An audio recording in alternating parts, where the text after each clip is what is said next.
Meus irmãos, hoje nós daremos continuidade à nossa série de sermões em Filipenses.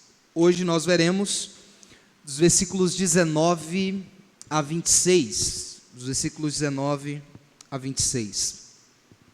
Uma das perguntas mais antigas da humanidade é: o que acontece quando morremos? O que acontece quando morremos? Desde os tempos mais remotos, homens e mulheres procuram responder ao mistério da morte. Alguns acreditam na reencarnação, outros acreditam num tipo de existência infinita espiritual apenas. Outros preferem simplesmente não pensar no assunto. E a verdade é que, apesar de todo avanço da ciência, a morte, ela continua sendo o grande inimigo da raça humana. Ela chega para todos. A morte chega para ricos e pobres, jovens, idosos, governantes e servos. Ninguém consegue escapar da realidade da morte. Entretanto, para o cristão, a questão não é apenas o que acontece depois da morte. O Evangelho nos ensina que a esperança da vida eterna transforma também a forma como nós vivemos no presente. A certeza da ressurreição, ela muda a forma como nós encaramos o sofrimento.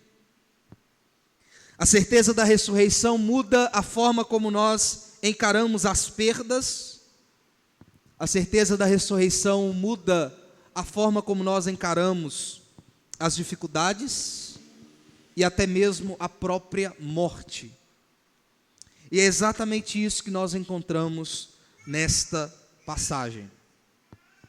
Filipenses 1, 19 a 26 diz o seguinte: porque estou certo de que isto mesmo, pela vossa súplica e pela provisão do Espírito de Jesus Cristo, me redundará em libertação, segundo a minha ardente expectativa e esperança, de que em nada serei envergonhado, antes com toda ousadia, como sempre, também agora será Cristo engrandecido no meu corpo, quer pela vida, quer pela morte.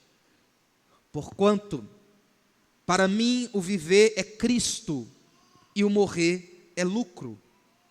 Entretanto, se o viver na carne traz fruto para o meu trabalho, já não sei o que hei de escolher. Ora, de um lado estou constrangido, tendo o desejo de partir e estar com Cristo, o que é incomparavelmente melhor. Mas por vossa causa é mais necessário permanecer na carne.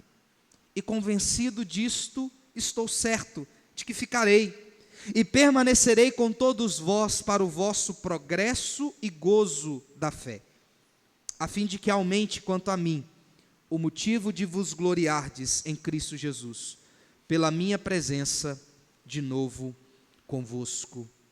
Amém.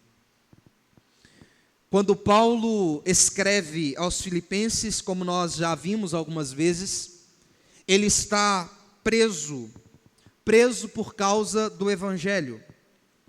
E os irmãos daquela igreja, os irmãos em Filipos, estavam preocupados com o apóstolo.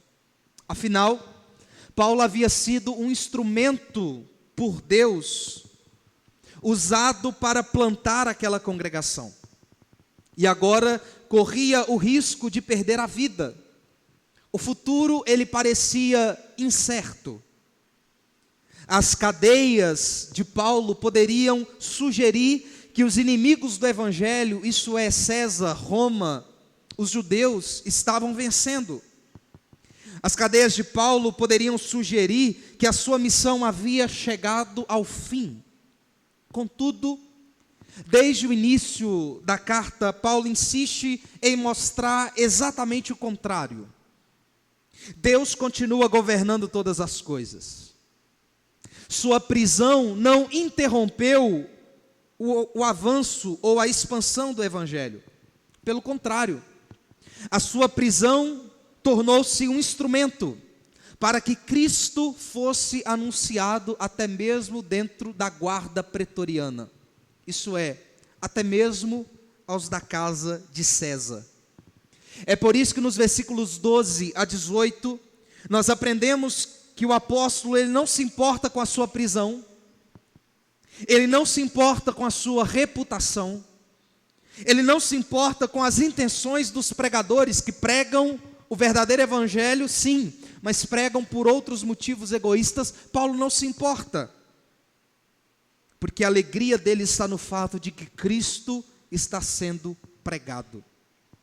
É isso que nós vemos em Filipenses capítulo 1, versículo de número 18, onde o apóstolo diz: todavia o que importa, se eles estão pregando a Cristo por inveja, se eles estão pregando a Cristo por discórdia ou de maneira insincera, uma vez que Cristo de qualquer modo está sendo pregado, quer por pretexto, quer por verdade, também com isto me regozijo, sim, sempre me regozijarei.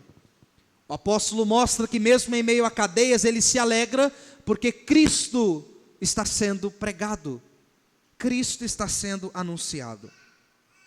Ao chegar agora aos versículos 19 a 26, Paulo, ele deixa de falar apenas sobre as circunstâncias externas, e agora ele abre o seu coração. Ele revela como encara a possibilidade de viver ou morrer. E é curioso percebermos que a principal preocupação de Paulo não é saber qual será o resultado do julgamento que lhe aguarda. O maior desejo, a maior preocupação do apóstolo é que Cristo seja glorificado, quer pela sua libertação, quer pela sua morte. E a maneira como Paulo enfrenta essa situação, a maneira como Paulo lida com a morte ou a vida, revela onde está o seu verdadeiro tesouro. Onde está o seu verdadeiro tesouro? O que esse texto nos ensina, meus irmãos, é que a maneira como Paulo enfrenta a vida e a morte revela que Cristo é o maior tesouro. Cristo é o seu maior tesouro. Diante da vida, diante da morte, o bem mais precioso que Paulo possui é Cristo. E nós vemos isso nesse texto, e vamos dividi-lo em 4 partes. Na primeira parte, no versículo 19, nós vemos a confiança de Paulo. A confiança de Paulo. Paulo inicia essa sessão, versículo 19, dizendo o seguinte: porque estou certo, e aqui veja a confiança, porque estou certo de que isto mesmo, pela vossa súplica e pela provisão do Espírito de Jesus Cristo, me redundará em libertação. Então nós vemos a confiança de Paulo nesse versículo. Para entendermos o que Paulo quer dizer, nós precisamos definir a palavra libertação aqui. O que Paulo quer dizer quando ele fala que pela oração e pela provisão do Espírito de Cristo ele será libertado? Essa palavra ela pode significar 2 coisas. Ela pode significar que Paulo está falando da salvação eterna, semelhante ao que ele diz em 2 Timóteo capítulo 4, versículo 18. Então ele estaria falando da sua libertação, ou seja, da sua partida e da salvação eterna. Ou Paulo estaria falando da sua libertação da prisão. E eu creio que a segunda é a melhor interpretação, pois as palavras de Paulo aqui são exatamente as mesmas palavras que Jó utiliza em sua resposta a Zofar, lá em Jó capítulo 13, versículo 16. Paulo então tem a confiança de que os seus sofrimentos eram passageiros, como Jó. E como Jó, Paulo acredita plenamente que Deus é o seu juiz e que como tal lhe daria a libertação. Veja que Paulo é confiante nisso. Não há hesitação, não há desespero, não há incerteza. Embora esteja preso, embora esteja aguardando o julgamento, cujo resultado ele desconhece, mesmo assim, Paulo, ele confia que ele será liberto. Ele fala com uma serenidade de quem sabe que sua vida não está nas mãos de César, mas a sua vida está nas mãos de Deus. E a pergunta que fica para nós é: como Paulo tem essa confiança? Por que ele está confiante da sua libertação? Onde está a confiança do apóstolo? E ao lermos o texto, vemos que a sua confiança não repousa nas circunstâncias. Então Paulo está confiante de que será liberto, não porque ele olha para as circunstâncias e diz assim: olha, as circunstâncias são favoráveis. O vento está ao meu favor, então serei liberto, as coisas estão dando certo. Não é isso. A confiança de Paulo não está no fato de que Roma e a justiça romana é um sistema correto de justiça e que vai livrá-lo da condenação. Não. A expectativa de Paulo não está nas circunstâncias e nem numa expectativa otimista da justiça romana. Paulo reconhece que Deus governa o mundo por meio de instrumentos. Por isso ele menciona duas coisas. Ele diz assim: porque estou certo de que isto mesmo, pela vossa súplica e pela provisão do Espírito de Jesus Cristo. Paulo está confiante da sua libertação por duas razões. A primeira é as orações da igreja. E a segunda razão é pela provisão do Espírito de Jesus Cristo. Paulo sabia, meus irmãos, que as orações dos filipenses não eram simples demonstrações de afeto. As orações dos filipenses não eram a mera demonstração de que eles amavam o apóstolo, não. Mas Paulo sabia que as orações dos filipenses eram meios estabelecidos pelo próprio Deus para sustentá-lo. Ele acredita na soberania de Deus. Ele acredita que os planos de Deus não podem ser frustrados, como Jó diz no capítulo 42 de seu livro. Bem sei que tudo pode e que nenhum dos seus planos pode ser frustrado. E Paulo sabe disso. Paulo sabe que os planos de Deus não podem ser frustrados.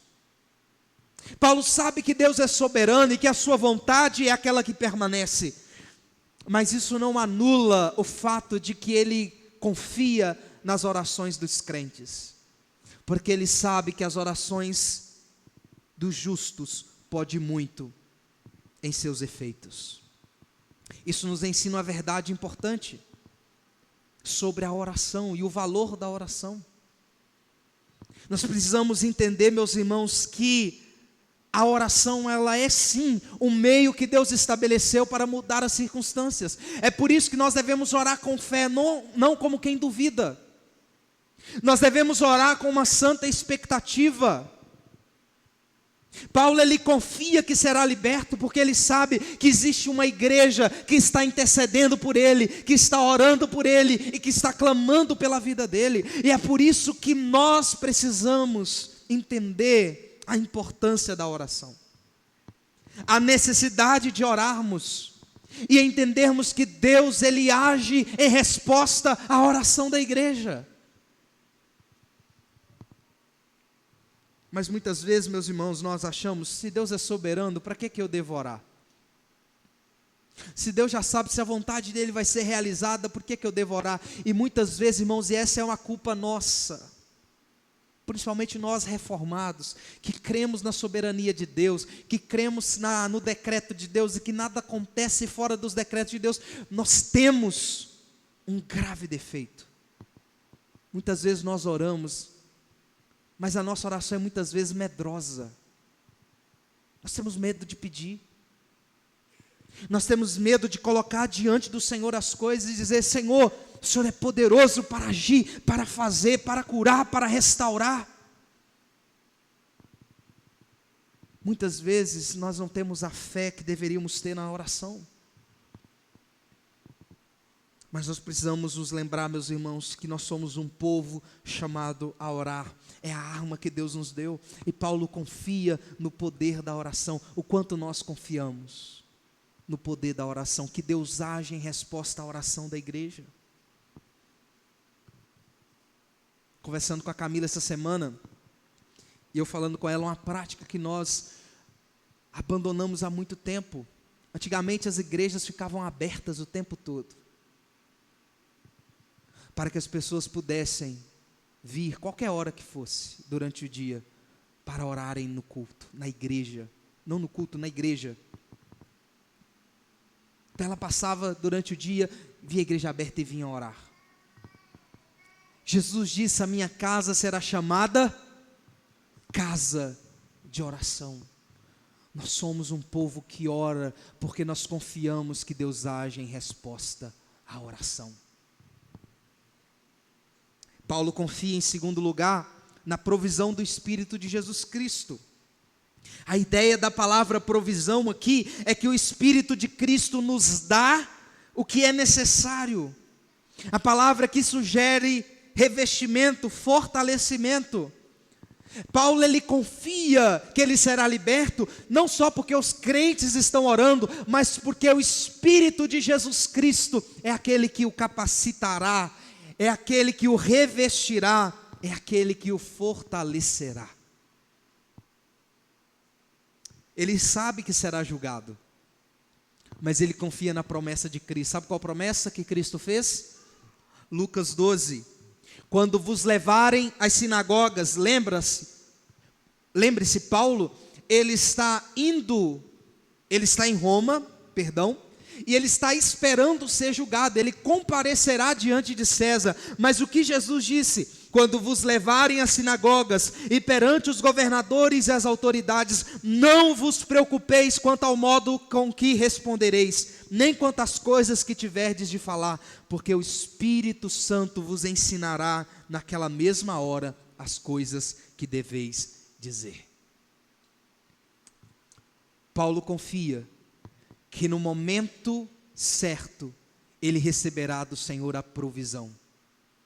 E é por isso que ele confia na sua libertação. Na hora em que estiver sendo julgado por Roma, pelo imperador, pelos governadores, ele saberá exatamente o que fazer, o que falar. Ele será revestido de força para suportar. Essa é, portanto, a base da confiança do apóstolo. Enquanto os olhos humanos enxergam apenas um prisioneiro acorrentado, Paulo enxerga um Deus soberano que conduz cada detalhe de sua vida. Mas não vemos apenas a confiança de Paulo, nós vemos a expectativa de Paulo, versículos 20 e 21.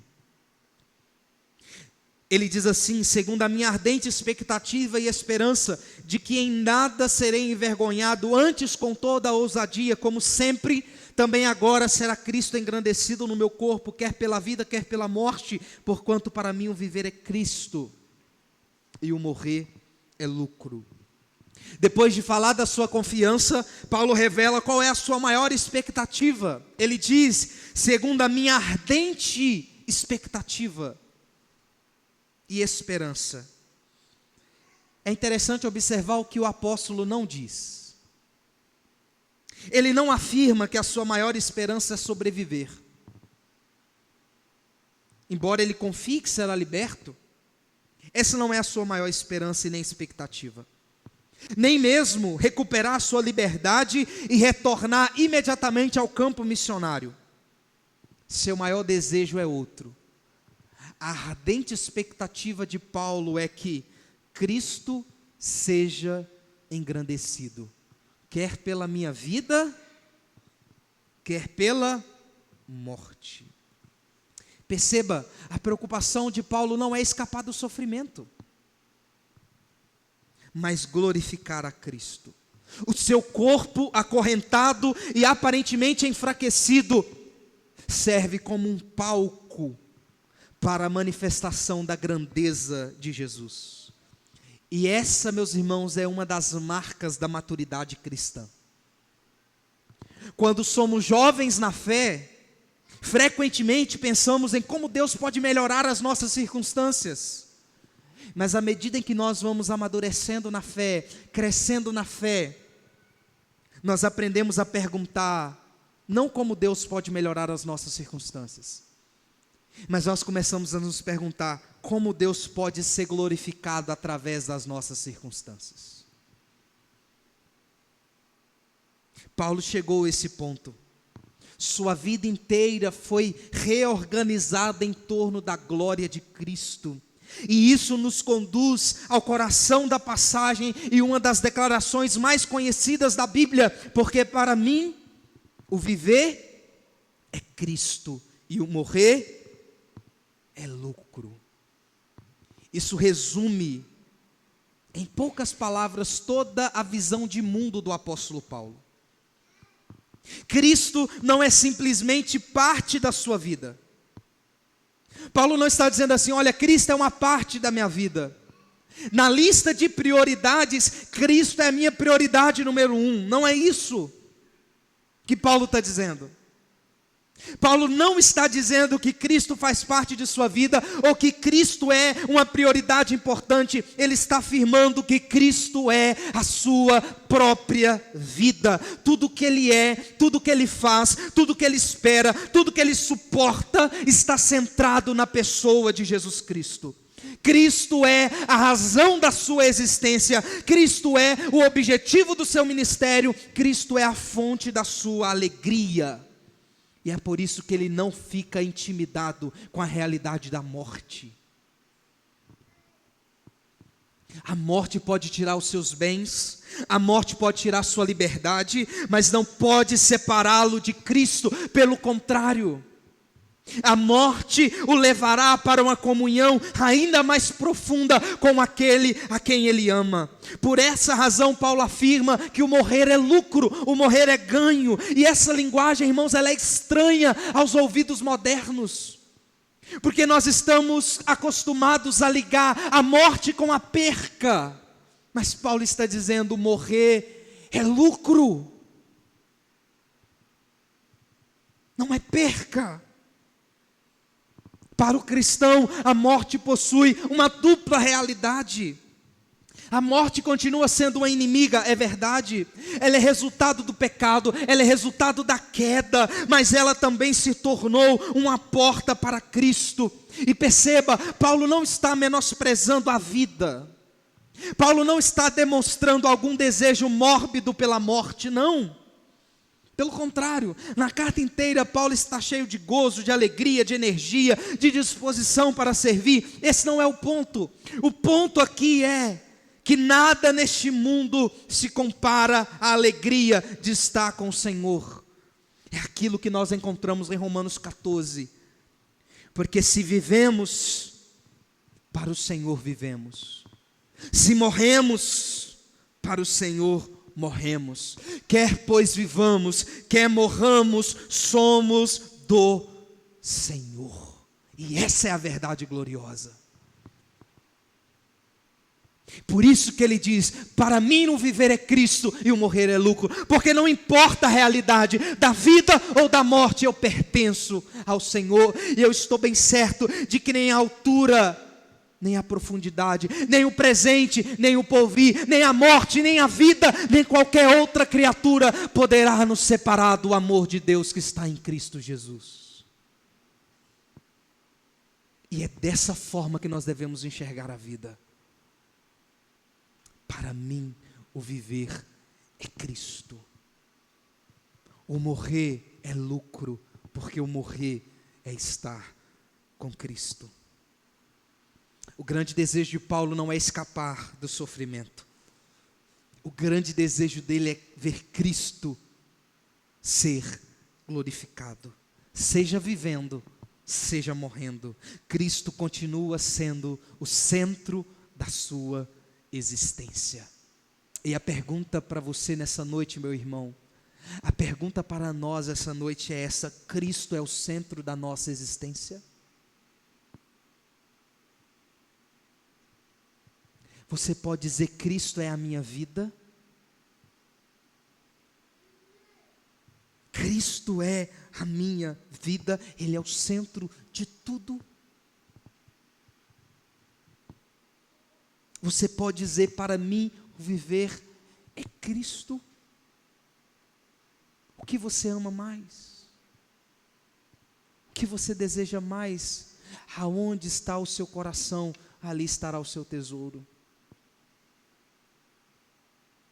Falava essa semana também com a Camila, falando assim, que nós estamos numa época de Copa do Mundo, e a Copa do Mundo revela a lealdade do nosso coração. Imagina se tiver um jogo do Brasil às 19 horas no domingo,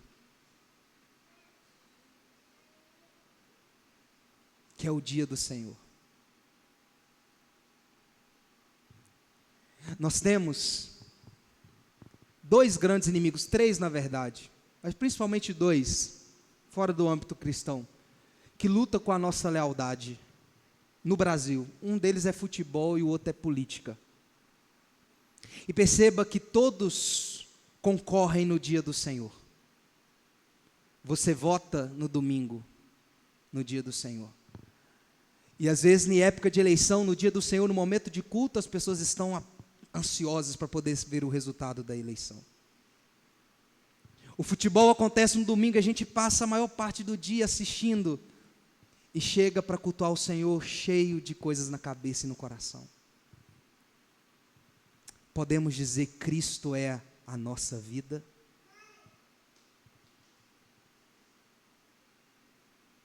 O seu coração é totalmente dele? Onde está a sua lealdade? Para mim, o viver é Cristo e o morrer é lucro. Diante disso, Paulo se vê num dilema. Versículos 22 a 24. Nós vemos a confiança de Paulo, vemos a expectativa de Paulo, que é que Cristo seja glorificado, porque para ele o viver é Cristo. E nós vemos o dilema de Paulo, versículos 22 a 24. Entretanto, se viver na carne traz fruto para o meu trabalho, já não sei o que hei de escolher. Ora de um lado, ora de um e outro lado estou constrangido, tendo desejo de partir e estar com Cristo, o que é incomparavelmente melhor. Mas por vossa causa é mais necessário permanecer na carne. Depois de afirmar que o viver é Cristo e o morrer é lucro, Paulo nos permite enxergar o conflito que existe no seu coração. Pela primeira vez ele fala de um verdadeiro dilema. Se continuar vivo, ainda haverá trabalho a realizar. Igrejas precisarão ser fortalecidas, novos discípulos deverão ser ensinados, o evangelho continuará avançando. Permanecer nesta vida significa continuar produzindo fruto para o reino de Deus. Por outro lado, morrer significa partir e estar com Cristo, que Paulo diz que é incomparavelmente melhor. Aqui nós encontramos uma das passagens mais claras do Novo Testamento sobre o estado do crente após a morte. Paulo não espera entrar em um estado de inconsciência. Existe uma ideia de mortalidade da alma. A ideia de que as pessoas, quando morrem, elas entram no estado de sono, aguardando o dia da ressurreição. Mas não é isso que Paulo diz. Paulo diz que partir é estar com Cristo. Então, o crente, quando morre, imediatamente, ele está com Cristo. Lembra o que Jesus diz para aquele ladrão na cruz? Hoje mesmo, tu estarás comigo no paraíso. Essa é a esperança cristã. Que nós iremos partir, estar com Cristo, e depois, quando Ele vier em glória, ressuscitaremos com corpos glorificados. Essa é a nossa esperança. E esse dilema revela algo extraordinário sobre a maturidade espiritual do apóstolo. Ele não está dividido entre o céu e o mundo. Ele não está dividido entre Cristo e os prazeres terrenos. Ele está dividido entre duas realidades que são igualmente boas: permanecer para servir a igreja, partir para estar com Cristo. Seu amor pelo Salvador alimenta seu desejo pelo céu. Seu amor pela igreja o leva a desejar permanecer servindo aos irmãos. E nós vemos então, por último, a convicção de Paulo, versículos 25 a 26. Apesar de desejar estar com Cristo, Paulo entende que ainda existe uma tarefa a ser cumprida, por isso ele afirma: é necessário que eu permaneça com vocês. Versículo 24, finalzinho dele. E no versículo 25 ele diz: e convencido disso estou, de que ficarei e permanecerei com todos vós. Essas palavras revelam, meus irmãos, a profundidade de seu amor pastoral. Paulo não está pensando apenas em si mesmo.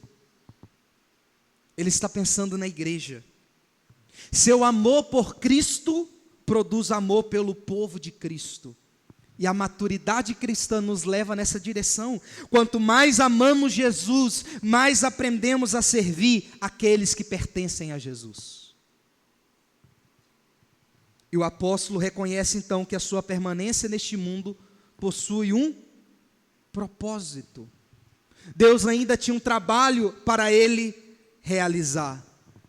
Ele então expressa sua convicção de que continuará vivo e permanecerá para ajudar os filipenses em duas áreas. Versículo 25. Ajudar eles a progredirem na fé e a se alegrarem na fé. Essas duas coisas, elas caminham juntas. O objetivo da vida cristã não é acumular conhecimento, mas é crescer em uma fé que produz alegria.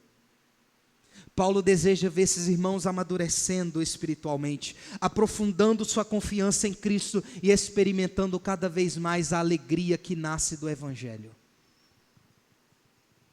Observe, meus irmãos, como a mentalidade do apóstolo está em contraste gritante com a nossa realidade. Muitas pessoas perguntam apenas o que desejam fazer com a própria vida. Paulo pergunta como sua vida pode beneficiar a igreja. Perceba, Paulo está disposto a abrir mão daquilo que ele considera ser incomparavelmente melhor para servir a igreja. Paulo, ele abre mão daquilo que para ele é melhor para servir a igreja, para servir o povo de Deus. Perceba que ele faz o oposto do que a gente faz. Deixa eu te perguntar, quantas vezes você já tomou uma decisão pensando na igreja?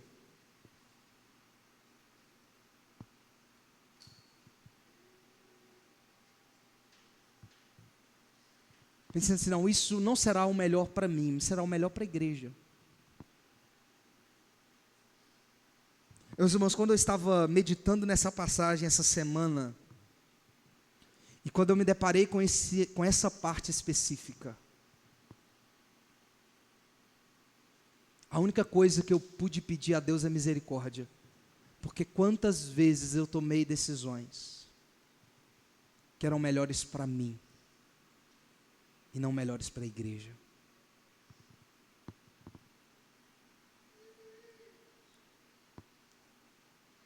A pessoa recebe uma proposta de emprego e é muito melhor. Ela vai ganhar muito mais.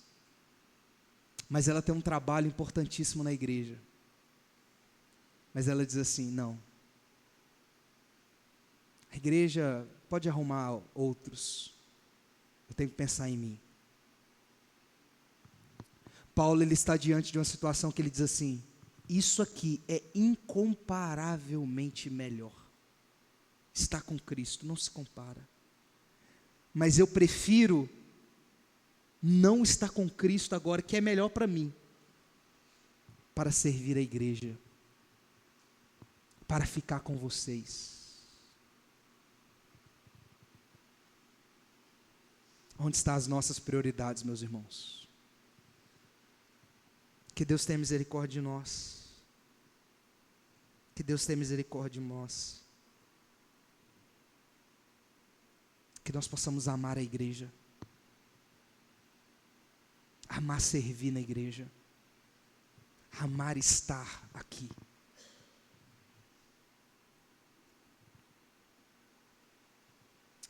Eu encerro com 3 aplicações para nós.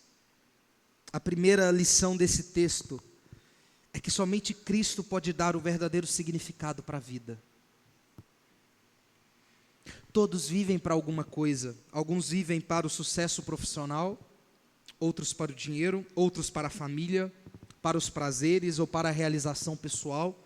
E nenhuma dessas coisas é necessariamente errada. Mas todas elas são insuficientes para sustentar uma vida inteira. Tudo neste mundo é passageiro, somente Cristo permanece para sempre. E é por isso que Paulo pode encarar a morte sem desespero. Porque aquilo que ele mais valoriza não pode ser perdido. Nós precisamos entender que somente Cristo dá o verdadeiro significado para a nossa vida. E nós podemos não ter muitas coisas, mas se temos Cristo, temos aquilo que não pode ser perdido e aquilo que é precioso. A segunda lição que nós aprendemos com esse texto é que a morte do crente não representa derrota. Continuamos lamentando a morte porque ela é uma inimiga. Choramos quando perdemos pessoas amadas e é normal. Contudo, não choramos como aqueles que não têm esperança. Choramos, mas não como aqueles que não têm esperança. O cristão sabe que aqueles que morrem no Senhor estão seguros na presença de Cristo, aguardando a ressurreição final. E essa esperança muda a nossa perspectiva diante da morte. Não precisamos temê-la. Onde está, ó morte, a sua vitória? Onde está, inferno, teu aguilhão? Quer morramos, quer vivamos, somos do Senhor. E essa é a realidade da nossa vida. A terceira lição que nós aprendemos com esse texto é que enquanto Deus nos mantém vivos, ainda existe trabalho a ser realizado. Paulo compreendeu que a sua permanência neste mundo não era para o conforto pessoal, mas para o bem da igreja, e o mesmo é verdade para nós. Cada dia que nós recebemos, meus irmãos, é uma oportunidade para servir, para discipular, para encorajar, para amar, para contribuir para o avanço do reino de Deus. Cada dia que Deus nos dá nesta terra é uma oportunidade que nós temos de servir uns aos outros, amar uns aos outros, instruir uns aos outros, discipular uns aos outros, socorrer uns aos outros. Para isso nós somos chamados, para o serviço. Ao final dessa passagem, então, percebemos que Paulo estava diante de 2 possibilidades, igualmente gloriosas. Viver significava servir a Cristo. Morrer significava estar com Cristo. Em ambos os casos, Cristo seria engrandecido. E essa é a verdade que o Evangelho traz e que nos liberta. Quando Cristo se torna o nosso maior tesouro, quando Cristo se torna o seu maior tesouro, a vida ganha propósito. A morte perde seu terror. Então podemos repetir com sinceridade e esperança as palavras do apóstolo: para mim, o viver é Cristo e o morrer é lucro. Que Deus nos abençoe